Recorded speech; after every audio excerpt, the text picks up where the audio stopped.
स्वतःचा हक्काचं आरक्षण हे सरकाराच्या फायद्यासाठी आणि सरकारची खुर्ची टिकवण्यासाठी काहीतरी तडजोड करून आपल्या ओबीसी मध्ये सरकार त्यांना घुसवत आहे। त्याच्यामुळे आपण कोणा समाजाला नाही, पण ओबीसीला माझं म्हणणं एवढंच आहे, आपण 85% हर वेळेस नारा देता आणि 15% वाले तर आज 85 मध्ये घुसायले।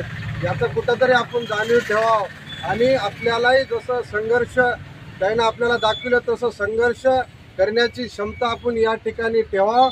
आणि इथून आता एवढ्या दिवस जरी जागा झाला नाही तरी आता तरी जागा उठ ओबीसी जागा हो, संघर्षाचा धागा हो। जोपर्यंत संघर्ष आपण करणार नाही आणि आपलं वाढलेलं ताट बाबासाहेबांनं संविधानमध्ये लिहिलेलं सगळी आपली घटना असताना संविधानाचा पक्का पाया आपला असताना त्या पायाच्या ढाच्याला जर यायनं जर हे करत असतील, सुरुंग लावत असतील, मग आपण एवढं राहून काय कामाचे। म्हणून आज या ठिकाणी आपण निर्धार करू आणि इथून ज्या ठिकाणी आपल्याला आंदोलन करता येईल ते रस्त्यावरला असेल किंवा कुठलंही असेल त्याच्यात आपण न मागे पुढे बघता या ठिकाणी ओबीसीसाठी आपलं हक्काचं आज आपण यायचं। कुठलं कोण्या नोकरीमध्ये याच्यामध्ये आरक्षण यायला मागायचं नव्हतं, यायला राजकीय क्षेत्रात आरक्षण पाहिजेत होतं म्हणून हे उठारेटा होता। म्हणून या ठिकाणी याने एवढं मोठं आंदोलन घडवलं आणि सरकार त्याच्या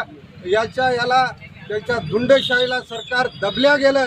म्हणून या कुठंतरी बाबासाहेबांच्या संविधानाला छेद करण्याचं हे पाप सरकार करत आहे।